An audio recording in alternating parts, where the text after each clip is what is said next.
You're watching First Take, presented by Bass Pro Shops. How do you disrupt Eli Manning on offense? Hit him in the mouth. The best thing for any team is to make a quarterback feel pain. You know, you got to be respectful of the other rules of the game, and honestly, you don't want to hurt anybody, but to make him feel you is to bring his eyes down, man. You don't want a good quarterback like Eli Manning looking down the field, ever. Ever, ever, ever. Greg Hardy's talking again. Last time he talked, the Cowboys weren't able to back it up with their loss to the Patriots 30-6. Should Hardy quit talking, gentlemen? Who's going here? Stephen A. Stephen A. Should he be quiet? Actually, I don't think he should. Oh. To be quite honest with Tell you, me why. I have to admit to you, I consider it as disgusting as it may be. I would tell you that his words are working effectively because considering his obviously checkered past, where he was on the commissioner's exempt list after being convicted on a bench trial in North Carolina, which was because of domestic violence, ultimately appealed it, and then there was no jury trial and the case was dropped. He was still on the commissioner's exempt list. Got paid over $13 million for playing just one game, then got suspended for 10 games, got it reduced to 4, missed the first 4 games, and then came back.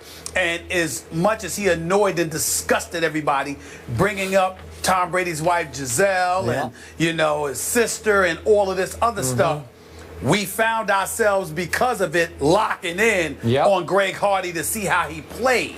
Now he says this again about Eli, which obviously made sense because he elaborated by saying you don't want him looking downfield. You want his eyes down because he's hearing footsteps. You remember, even though the Giants have only given up 7 sacks this year, which is pretty damn good, fewest in the NFC, by the way, the flip side is they just gave up 3 sacks on Eli Manning this past Monday. He got hit 7 times. He had to dump the ball on several other occasions. So if you're Greg Hardy, you want to let him know you're coming. You want everybody to know you're coming because you're preoccupying folks with your game and your intention.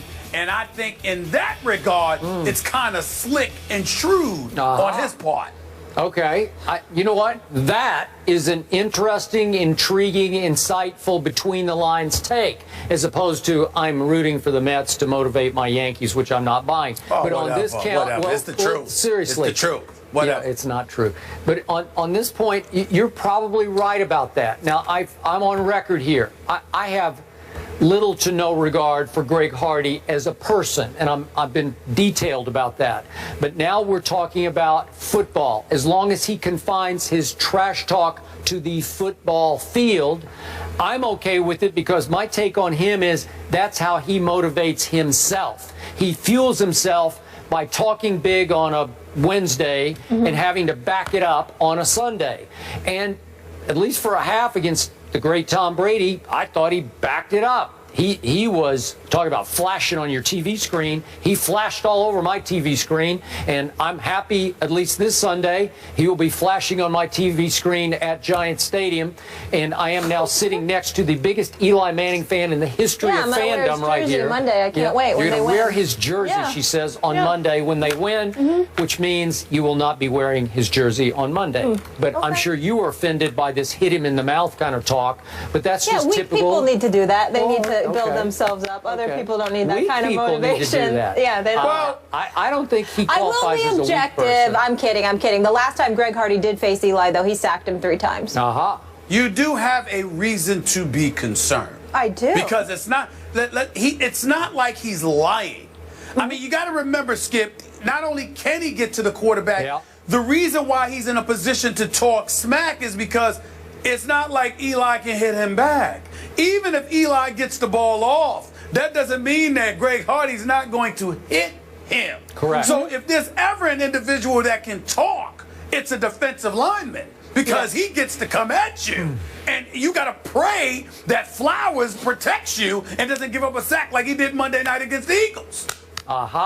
So both of you are very worried for Sunday's game. No, I'm not. See you Monday after they win. Can't wait. Be there. The Cavs finally lock up Tristan Thompson, so they shouldn't be as worried, to a 5-year deal, and he shows his pride on IG last night. So can the Cavs big man live up to those big dollars? Skip and Stephen A. will get into that on the other side of the break. San Antonio Spurs waived Jimmer Fredette on Wednesday after a fantastic career at BYU, including leading the nation in scoring and AP National Player of the Year in 2011. Jimmer was drafted 10th overall in the 2011 draft. In his 4 years in the NBA, Jimmer's averaged just over 6 points a game for 3 different teams while starting only 7 games. Skip, what's happened to Jimmer? Stephen A. Smith. What happened to Jimmer is the Sacramento Kings got blinded by his college height. He was as hyped a college basketball player as we have ever seen to me. He was the face of college basketball in his last year at BYU, which happened to have been his 4th year at BYU. So we're not talking about one and done or two and done. We're talking about graduating and done, and then suddenly being picked 10th overall by the Sacramento Kings, when in fact, Jimmer Fredette shouldn't have been drafted at all.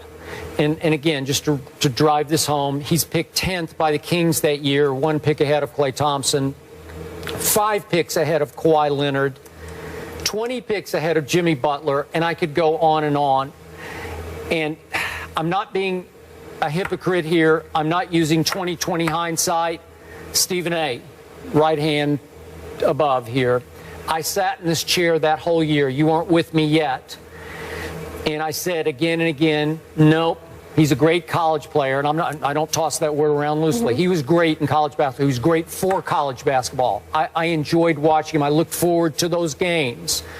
But I said he cannot play pro basketball. He's not quick enough.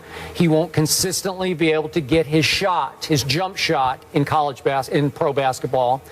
And most of all, there are 2 ends to that floor, as the Spurs have taught the league.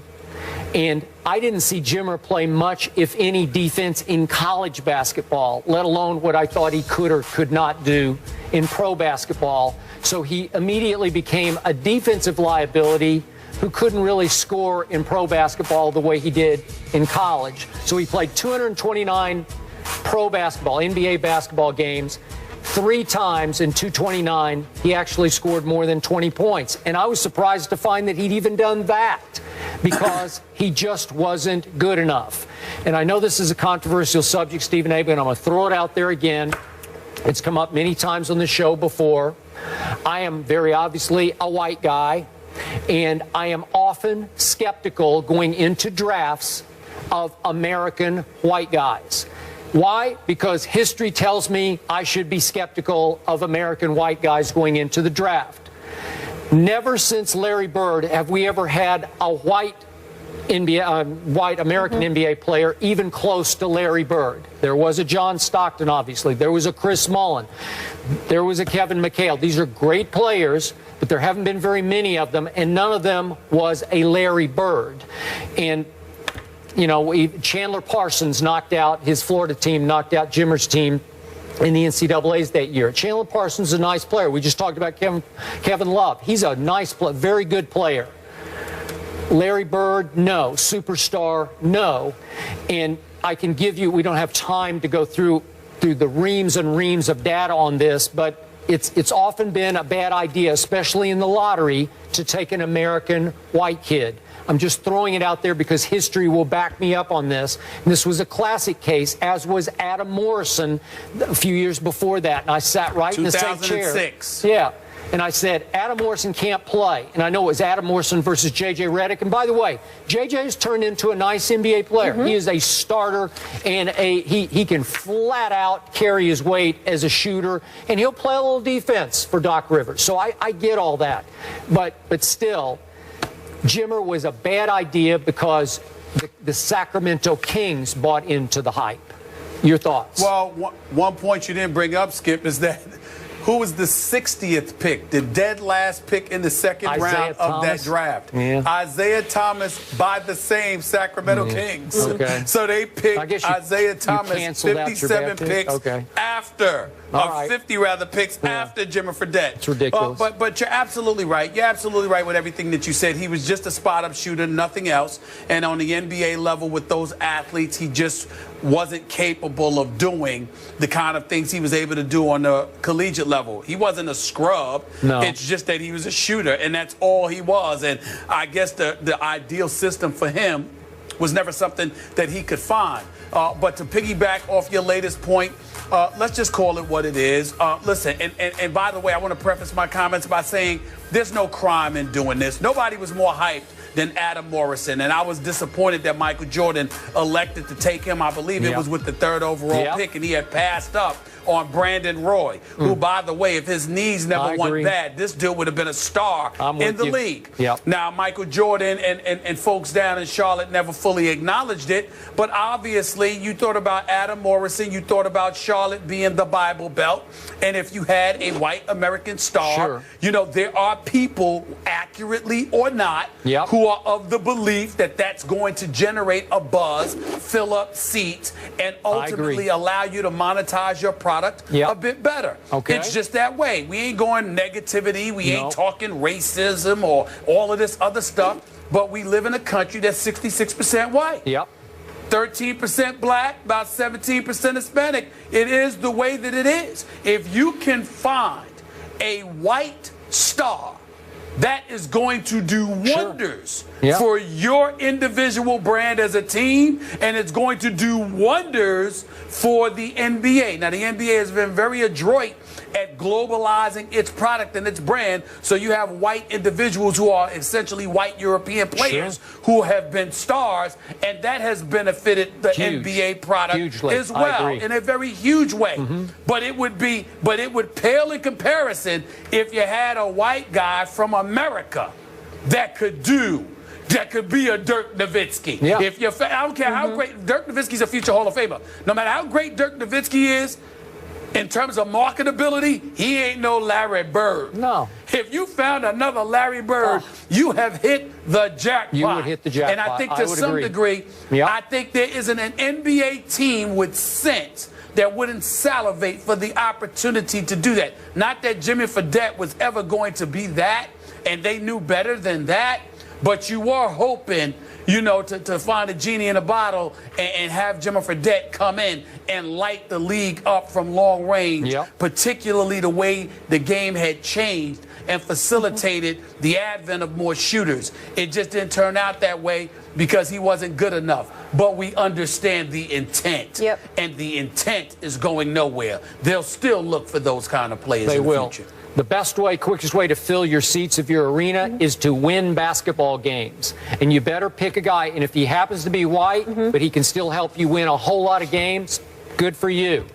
Jimmer could not help you win games. Well, you know, it's not just about winning. It's about selling. It's about selling products off the court as well. You know, that's what I'm saying. I got it. 100%. All right, moving on, guys. After vowing to get after Tom Brady last week, Greg Hardy is chirping again, and this time, oh, this one's personal for me. It's at Eli Manning. We'll tell you what he said when we return.